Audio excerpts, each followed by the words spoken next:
soon as it's on the screen. People were bringing little children to Jesus, and he placed his hands on them. But the disciples rebuked them. When Jesus saw this, he was indignant. He said to them, "Let the little children come to me, and do not hinder them, for the kingdom of God belongs to such as these. Truly I tell you, anyone who will not receive the kingdom of God like a little child will never enter it." And he took the children in his arms, placed his hands on them, and blessed them. Let us welcome John to the big lab.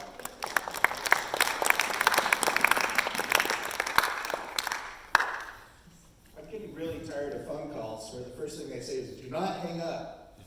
I do automatically, I just hang up, but I'm still tired of them. So the reason this is a priority message is because we're talking about priority, not because it's the most important thing you've ever heard.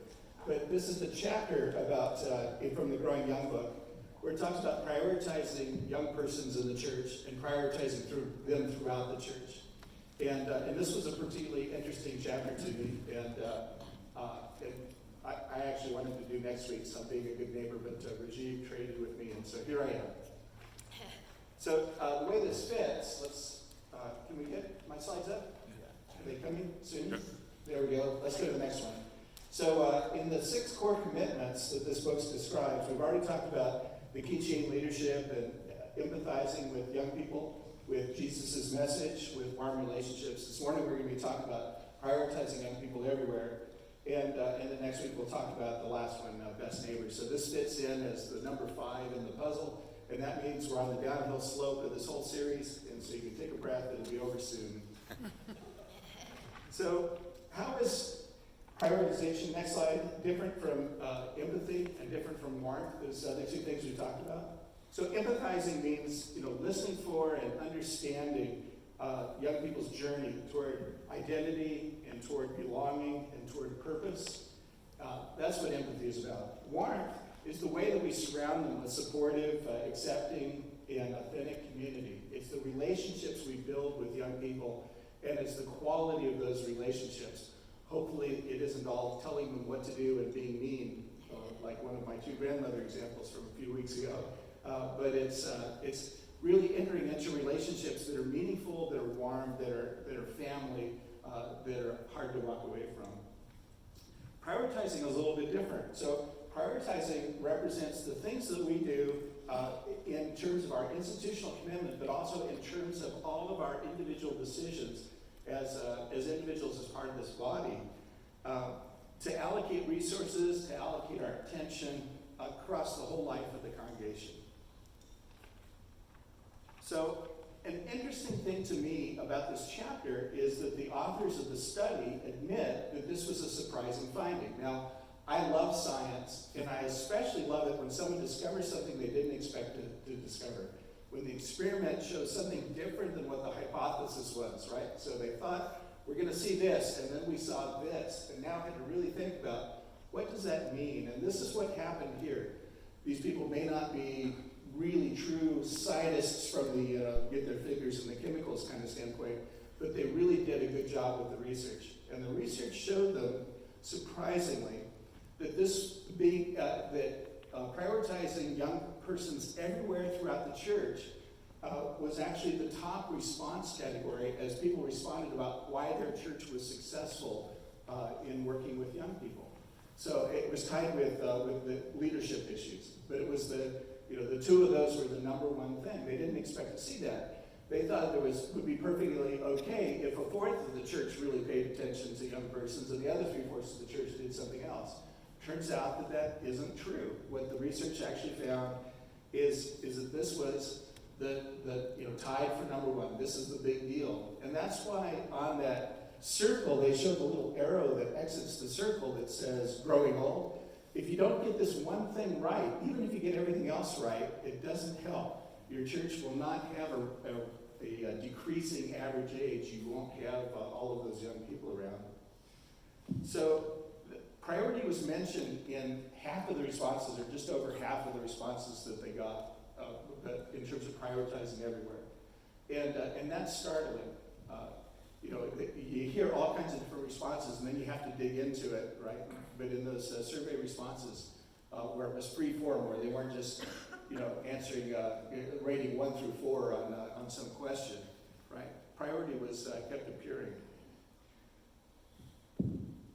So I thought that I understood. Oh well, actually, let's go on to the next slide. So let's talk for a second about what it isn't. And this is something we heard over and over again as we got together in Sacramento. There we go. The answer is not hire a youth pastor, and it isn't let the youth own the basement and build a volleyball court somewhere. I've seen churches that have that sort of attitude about young persons. And there's a great story from someone that many of you people know. Lee Nash was the associate pastor here at this church when I was the youth director here. And he left in 1990, and he went to Gilroy. And he got to Gilroy as the senior pastor at that church. And he started working with the people in that congregation and asked people to come to his house for dinner. And so he's having dinner with, he and his wife were inviting 8 people at a time because they had 10 plates and 10 sets of silver, and that's how many fit around the table. So 8 at a time, everyone in the congregation was coming over, and of course he was meeting with all the different groups in the congregation, and starting to feel like he was actually, starting to make progress in getting to know folks. And he was in his office about 3 weeks after he'd been there, and a woman timidly knocked on the door and asked if she could talk to him, and he said, "Sure, come in and sit down." And before she was seated, she was crying. And so then he, immediately said, what's happening? She goes, "Are you going to fire me?" And he said, "Fire you?" And she said, you haven't called me, you haven't talked to me, you haven't come over to see what I'm doing. Are you planning to replace me or just fire me? This is disappearing on me, isn't it? Let me trade hands, see if that helps. And he said, who are you? And it turns out she was his youth director. And no one in the SPRC knew that church had a youth director. And he had never heard her name. He had no idea there was a youth group going on. She had been hired about 5 or 6 years before by not the previous pastor, but the pastor before that pastor. And she was meeting with the youth once a week, not on Sunday mornings, on a different time, at a different building, off-site from the church. And her only connection to the church through most of the previous pastor was getting a check every month for her salary. She was a 5-hour-a-week employee of the church. The SPRC didn't know that she was there. Lee didn't know she was there. Her salary didn't actually show up as a separate budget line item. And so Lee had an employee reporting to him for 3 weeks that he met when she came and asked me if she was being fired. So it can be really bad the way that a church operates with young people and with the young people program. But it isn't a program, and that's not what this book is talking about. This book is talking about culture, not program. So here we go. Let's go on to the next slide. So I thought I knew what this chapter was going to talk about, to be honest, because my home church, let's go to the next slide, please. My home church, when I was growing up, really did prioritize young people everywhere. So we're having problems, huh? Let's give it a second. There we go. There we go. So the longtime senior pastor in my home church had a real passion for young people. And even before he was hired by that church, he was in a different state, and he was nationally known as a speaker who was available to speak at youth events, at youth camps, and at those kinds of things. He also had a real passion for young families, for families with children. And that was something that the church knew about him when the church hired him. He came to the church and brought that passion with him. After he'd been there a while, he hired a youth pastor from outside the conference. Now, this was someone who had been very involved in Young Life. It's a Christian organization for high school age and college age people. And in fact, the youth pastor had been previously in Los Angeles working for Young Life, where he had 2,400 kids a week coming to his Young Life events, where they rented a high school gymnasium and packed it out. The way they met is that Young Life guy also had a summer camp that he was running, and he invited Roy, the nationally known speaker, the senior pastor to come and speak to that conference. And they roomed together that week. They shared a cabin as sort of camp director and speaker. So the tables turned because the senior pastor had been running a high school camp for several years, and so brought this potential youth pastor in to be the speaker at that camp. So they traded places between camp director and speaker between two camps in one summer. And for the next year, that senior pastor was hounding this man to say, come be the youth pastor at my church. Actually, he was saying, come be the associate pastor. And the youth pastor said, no, if I come, I'm going to be the youth pastor. I'm going to be responsible only for you.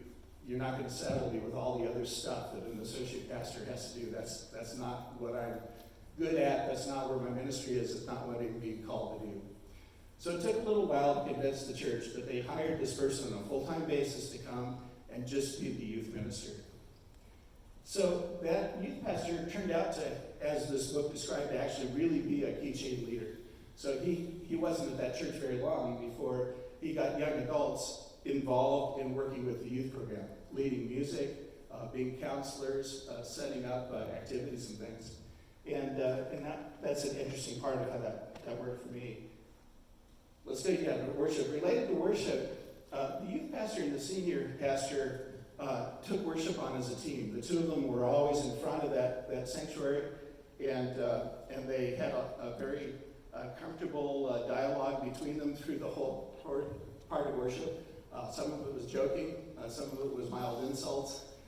It was all very supportive. It was obvious that they were friends, that they were a team, that they cared about the same things, and it made that worship really, really fun and interesting as a high school kid. The high school kids also had a youth choir, and that choir sang 52 weeks a year for the entire time I was in high school and through most of my college time as well. So the adult choir took summers off, and I know that because my mom was the choir director, but not the kids. The kids covered through the summer. Sometimes you'd be gone for vacation or something, but that choir was just always there. Now, the choir was made up when I was in high school, about 60 kids, and a lot of their friends came to worship also, just to see them perform and to be with them, sit with them, and be part of that experience. So at that church, even though the average attendance my junior year in high school was 100, I know this because, was 400 over 2 services. And I know this because I had to fill out the forms that year for annual conference. The youth attending, high school age youth attending the worship services was just over 100 on average. And the youth attending the youth group during the week was about 200 on average. So, or maybe just a little bit more. But the youth did more than just sing in that youth choir. They also read scripture, gave lay witnesses. Different youth would come up and talk about their faith and what was happening. And the youth were the ones that invited congregations, the rest of the congregation, into all church activities. So an awful lot of the all church activities, let's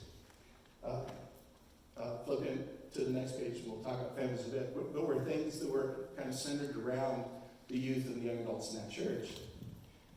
Now, families started appearing around that youth group also because a number of the youth that got pulled into the youth group because they were friends of other kids in the youth group ended up bringing their families to church. Their parents wanted to see what was going on, and they had younger siblings. And so it fleshed out a lot of the other parts of the church in terms of children. And so an awful lot of adults in the church got conscripted into teaching Sunday school, and the Sunday school classes started being narrower and narrower in terms of age. So instead of having a Sunday school class for grades 1 through 4, all of a sudden there was a class for 1 and 2 and another class for 3 and 4 because they didn't fit in the little rooms in the building. Those parents were invited to attend small groups. So that church had faith-centered prayer groups. It had training for lay witness missions and other things that were happening. And the church events started changing to include those families. Also, about the same time, a college group, within a year or two after this youth group exploded, a college group formed because the graduates of that youth group didn't want to just walk away. They wanted to continue to be together, and they wanted to continue to be involved in the church. And it was a self-directed, self-started college group because the youth pastor said, college isn't my thing, youth is my thing. If you're going to do something, here, you be in charge. He helped them out, helped the leaders out, but doing that again, key sheet leadership. Here's the church keys. Pick a time. You're in charge. Let's make this group happen. And at the time that I graduated from high school and into the college group, it was about 45 people. Now there was support across the church for all of that stuff. So I had the chance to talk to Carl Cottrell a couple of months ago, and he talked about the things that attracted him about Good Sam when he and Marlene first visited. And it wasn't everything, but one of the things he said was that there were so many youth involved in the service and with the youth group singing. So we figured out my home church is here. This is the church where I grew up, and this is the church I'm talking about. But Carl said that that the vibrancy and the things that were happening with all the youth in the church was a very attractive thing in terms of visiting the church and wanting to be a part of it. So there were other things that attracted him as well, and maybe you can talk to Carl later and find this out because they're also very interesting. But for the most part, the adults were very glad to have the youth take that active role, all across the church. And I think part of that was it did make things more interesting and more exciting. A lot more things happened because it was driven by young people in that church in many ways. Not everything, but a lot of stuff was. And a lot of the big church occasions that people talked about for years afterwards were really things that happened just because the youth made them happen. I talked to that youth pastor on Friday, and we spent about an hour and a half on the phone and just kind of talked about that whole process, because when he first showed up, I was still in grade school, and I wasn't as aware of what was happening at the church as I was when he left. And I asked him, so how difficult was it to get the church to commit to the things you wanted to have happen in order to have that emphasis on young people? And he said that he could only remember one situation across his entire 70 years here where there was any pushback at all from church financial support or facilities or calendar. And it turns out that pushback was actually about whether the church should be spending money for him to be talking to youth when he showed a movie called Question the Establishment that was about the Vietnam War. And this one older member of the congregation was very disturbed that this was, seditious or un-American or something. But it certainly generated a lot of conversation in that youth group and related what was happening in the world around them to what was in the Bible and what we believe that God wants us to do. And so a very powerful thing. But that's the only time he ever remembers anyone in the church actually pushed back about that emphasis across the church on young people. I know that the church, that the young people, high school kids, college-age kids, people out of college that were young adults, were very involved across the church. And part of how I know that is that my senior year in high school, I served on the administrative board, similar to today's church council for this church, and got to see the various selections and elections and the membership on those committees and stuff. So let's go to the next slide. As a kid, we all knew that we were important to the church, right? We were aware, and we knew that we were integrated with the church. So we were aware that we weren't just a separate organization that happened, 5 nights a week in a part of the building, that we were integrated with the rest of it. I think back about all church events like the church camping weekend or picnics, special worship services that happened outside the facility in parks or Easter sunrise service or different social events, even bringing a big band in and dancing, or the softball league that was as good as it was because of all the young people on the team. Gardening days, where I'm standing now, used to be a gravel parking lot, and the outsides of this parking lot were usually weeds, and occasionally we would try to make them something different, and that was across all generations of the church. Various milestone celebrations. The young adults and the older adults and the children, everybody was a part of all of those things. And there were adults that got to know us individually and know our names. There are people that really stand out for doing an amazing job of that. And there was a guy that you always saw walking in the door wearing a wide, loud tie named Riley Whisper. And Riley knew the names of probably 60 or 70 of the 100 kids who are usually here on Sunday mornings and greeted us by name and let us know he was happy to have us. There were other people, let me not get into that. There were other people that certainly made the relationship with those youth known, that knew our names and that we knew their names.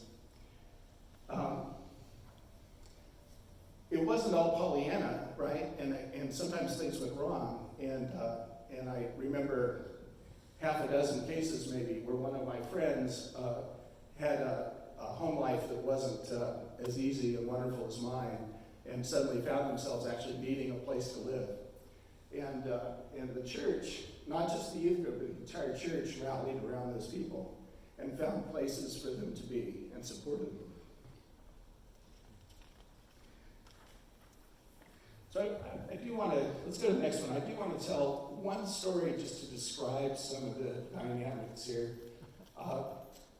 We had at the church a little Hammond organ that sounded kind of like a cheap imitation of something halfway between a circus calliope and a grand cathedral pipe organ, and then it died.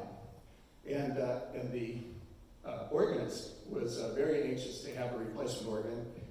My mom, the choir director, was very anxious to have a replacement organ.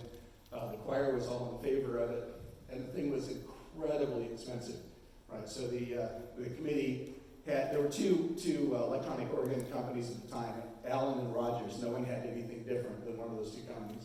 And so a committee was formed, and they went to other churches where that church had a particularly good installation of either an Allen organ or a Rogers organ, and they auditioned it. People who knew how to play got to play it, got to listen to it, got to hear the sales pitches. There's some technology stuff that was kind of fun. One is the Rogers organ at the time was a completely analog device. The Allen organ was a computerized organ. This was Silicon Valley, and the thought that you could change the sounds of the organ by putting punch cards in it. I'm serious, punch cards into the organ was something that was very intriguing to all of the engineers that made up the core of the older adults here. And so the Allen was chosen, even though it was a little bit more expensive than the Rogers, and now it had to be sold to the congregation because this was an expense that was not in the budget. So Roy Dunn, the senior pastor, had home meetings and created, I think, 11 different meetings over a 2-week period and invited roughly 20 people to each meeting. And people were invited to specific meetings. And at every one of those 11 meetings, there were high school kids there were college-age kids, there were people out of college but young adults there. And at the meeting that I went to, a good friend of mine who was in college at the time, Dave Hibbert, had an attitude that guitars were the future, that we shouldn't spend money on an organ. There were lots of good things to spend money on. Organ wasn't one of them. And nobody likes the organ music anyway, kind of an attitude. And as he was talking, Grandma Anderson, who was probably in her 60s at that point, just started crying. Tears running down her cheeks.